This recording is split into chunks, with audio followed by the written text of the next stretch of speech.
आज बैठक खास करके जिला अध्यक्ष और हमारे जो जिला के प्रभारी हैं उन लोगों की बैठक बुलाई गई है और जिला में हमारी अभी क्या स्थिति है संगठन का, इसका एक हम लोग समीक्षा कर रहे हैं और समीक्षा उपरांत जो बातें निकल के आएगी, आगे क्या सुधारात्मक कार्य किए जाएंगे, इस पर हम लोग चर्चा करेंगे। और विशेष तौर पर ये भी चर्चा होगी जो बदली हुई परिस्थितियां हैं, राजनीतिक परिस्थिति जो पार्टी की है उस पर हम लोग का क्या एक्शन होना चाहिए। हम लोग सरकार के जो मुद्दे हैं, गरीब के जो मुद्दे हैं जिन पर हम लोग को आवाज़ उठानी है, उन विषयों पर हम लोग चर्चा करेंगे। और हमारा जो पार्टी का कार्यक्रम है, जो संपर्क यात्रा चल रहा था, उस संपर्क यात्रा के बारे में आगे जिस प्रमंडल में हम लोग को होना है वहाँ उस प्रमंडल पर हम लोग चर्चा करके फिर से पुनः उसको शुरू करने की बात कर रहे हैं। तो इन्हीं विषयों पर हम लोग बैठे हुए हैं। संगठन का विस्तार, संगठन की वास्तविक स्थिति, बदले परिस्थिति में हमारे जिला अध्यक्षों का क्या व्यू है, हम लोगों ने इनसे 1 to 1 बात नहीं की थी। आज समय है कि हम लोग बात करके एक नई रणनीति तैयार करके फिर आगे हम लोग लड़ाई के लिए तैयार रहने की बात है। बस इसी के लिए आज बैठक है। प्रभारियों का, जिला प्रभारियों का और जिला अध्यक्षों का हम लोग एक स्पेसिफिक मीटिंग बुला करके उन लोग से चर्चा कर रहे हैं। निश्चित जब हम लोग को लड़ाई लड़नी है और पार्टी को धारदार बनाना है तो एक बूथ पर 5 यूथ रहेगा। तो 5 यूथ हमारे जो बहुत ही नौजवान ऊर्जावान होते हैं, तो हम लोग का टारगेट भी है कि हम लोग हर बूथ पर 5 लोगों को कम से कम खड़ा करें। इसकी रणनीति पर भी आज चर्चा होगी। तो सर्वप्रथम आज बात होने के बाद फिर हम लोग आपको बाद में फीडबैक देंगे हम लोग के क्या अभी हम लोग की रणनीति बनी है। लेकिन आज अभी प्रारंभिक दौर है। एक बार हम लोग सीटों पर तैयारी है।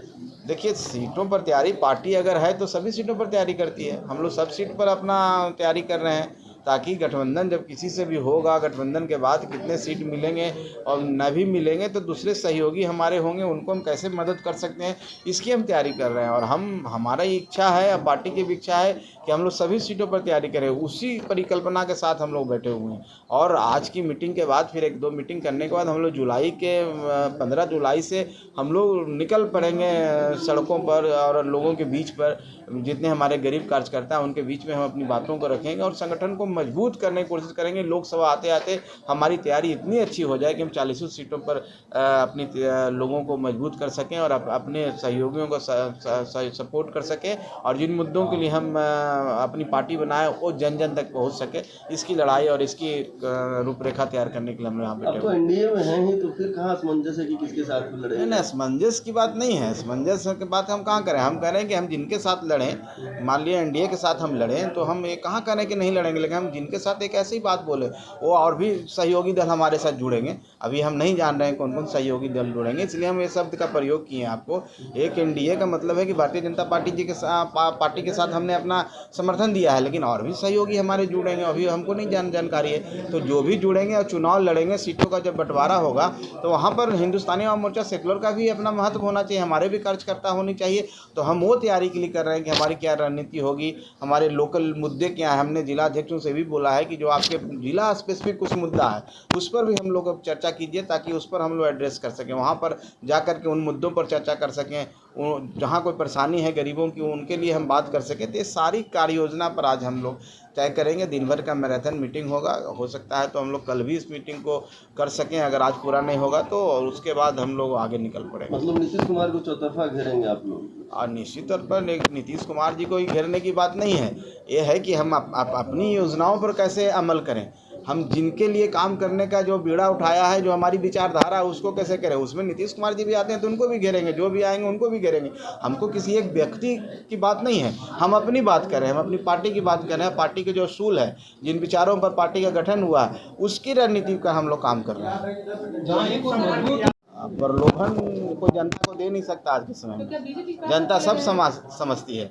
आपको हम बता देना चाहते हैं कि हम माननीय नीतीश कुमार जी को कभी खराब नहीं बोले। हम तो आज भी कहते हैं कि नीतीश कुमार जी के प्रति मेरी सहानुभूति है, लेकिन नीतीश कुमार जी के इर्द गिर्द जो लोग घेर चुके हैं उनको चाहते ही नहीं कि वो बढ़ें, वो चाहते ही नहीं कि राज्य का विकास हो। वो नीतीश कुमार जी को इस तरह से प्रेशर में डाले हुए हैं कि नीतीश कुमार जी का बॉडी लैंग्वेज, हाव भाव चेंज हो गया।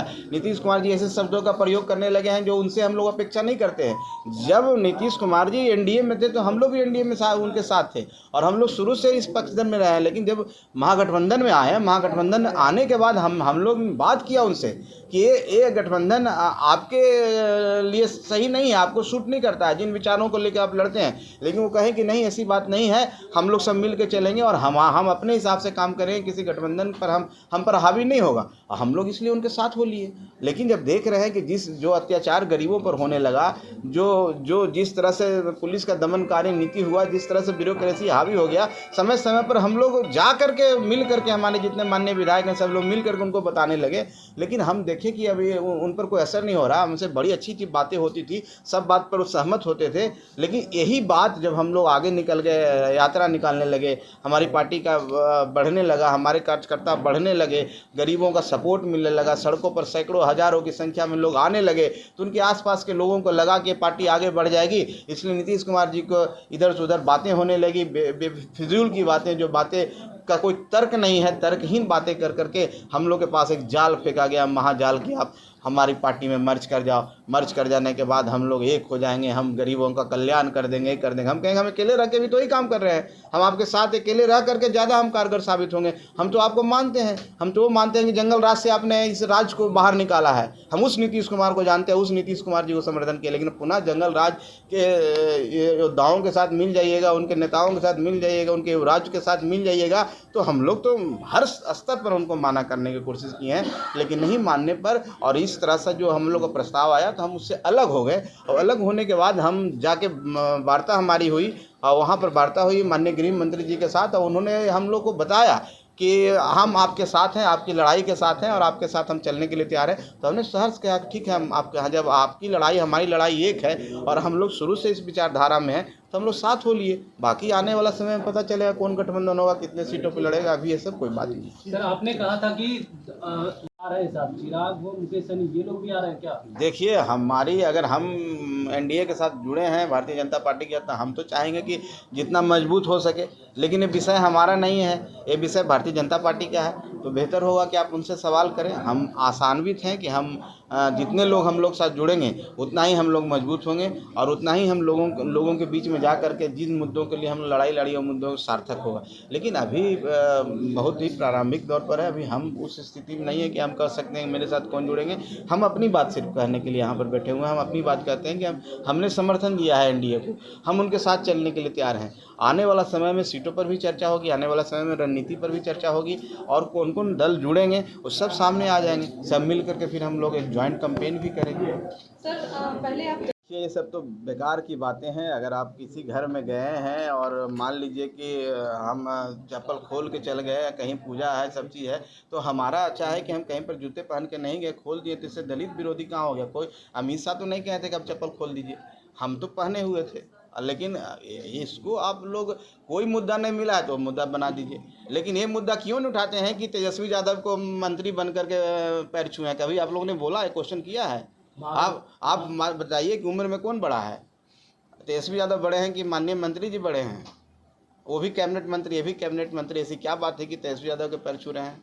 तो ये मनोदशा तो वहाँ पर है, उस पर कोई रिएक्ट नहीं किया। आप अगर कोई व्यक्ति किसी के साफ़ सुथरा घर में, आपके भी घर में साफ़ सुथरा रखते हैं, तो आप भी अपेक्षा करते हैं कि मेरे कहीं को आया तो जूता पहन के ना आए, चप्पल जूता खोल के मेरे घर में अंदर है। आप करते हैं कि नहीं? ये तो संस्कार है, ये तो स्वच्छता का परिचायक है और इसको आप उस लेवल में ले जाइएगा। ये तो देखिए कि जीतन राम मांझी अमित शाह के बगल वाली चेयर पे बैठे थे कि नहीं बैठे थे? अगर ऐसा होता तो पैर के सामने बैठाए रहते। अगर आप लोग ऐसा लगता तो फिजूल की बातें पर क्या जवाब हम दें? हमको समझ में नहीं आता। इस मानसिकता, इस मनोदशा में लोग हैं तो दलितों के प्रति कितना सम्मान है हम समझ रहे हैं।